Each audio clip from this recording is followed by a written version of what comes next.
Hi, I'm Chris, and I joined Belief Coding mainly because I tried a lot of different therapies for mental health, which is a big passion of mine, and found nothing worked.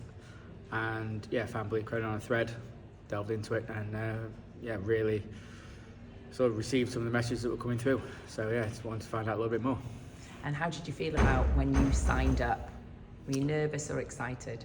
Yeah, really nervous. There was a number of things that I had to learn to understand. So I reached out to Shay originally. And the reason I did that was, as a clinical psychologist, it resonated with a lot of the therapies that I'd had. So some of the things that she said was I'd heard before, and it really sort of made sense because a lot of things I do are very logical. So when I was having this conversation, it just made sense, and then it opened me up to a lot of the other things that we've discussed. Brilliant. And have you had any breakthroughs or worked on anything since you started? Yeah, yesterday was an interesting one. So one of the things we worked on was that I'm not good enough, and that took me back to one of the main areas was when I was 19. I went away with my dad for a weekend away. Came back and my mum was in my dad's house. They'd separated, and she told us that got 28 hours notice that she was moving to Canada, and I'd not dealt with that. Even though we speak probably twice a day now, got a really good relationship, but there was never an offer to go with her. It was just, I'm sort of choosing this guy over my family. So when we were talking, we dealt with it. I didn't want to have a conversation with her because I didn't want to stop her from. I didn't want her to feel bad that she was going.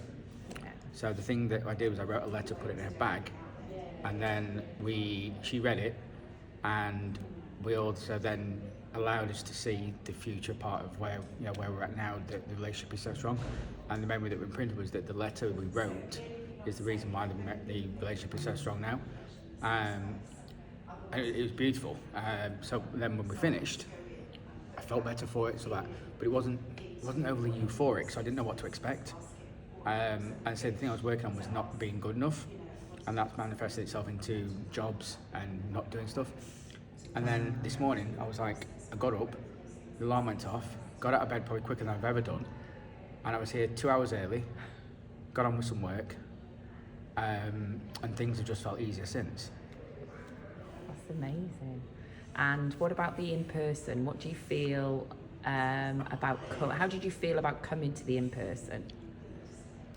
2 o'clock in the morning of the night, I wasn't going to come, which is probably not what people think I was going to say to that.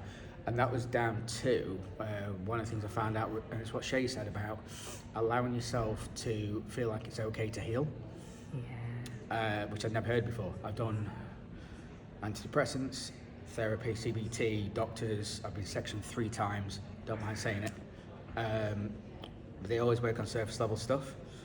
And every time I went into something, I'd self-sabotage and didn't realise I was doing it to make myself safe, because I've had this from 8 years old and this became me. So now I needed to work on a way to allow myself to become better. And I even tried self-sabotage coming here in the whole process. So because you finally came here, what do you feel the in-person's like, energy and everything? The energy in the room was unbelievable. And I wouldn't have found out that that's what I was doing if I hadn't have come. So I was meant to come in for a reason, and that was the part of the journey of healing and understanding why I did everything that. It's pretty much, I've had this mental health sort of problems for 33 years, and in a single moment I found out why I did what I did.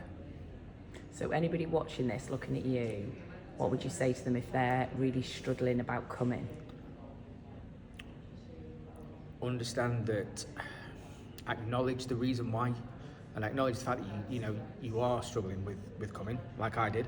I understood it, and I sort of like breathed into it and said, right, I understand that, I don't want me to go, but I'm on a path now and I need to, and you have to push through it.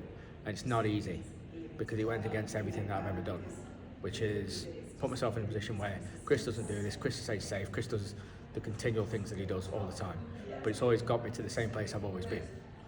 So in doing that, it's brought me to this room with 150 other people who, I'm going to make some friends for life, and which is now starting to encourage a few more guys to come on board.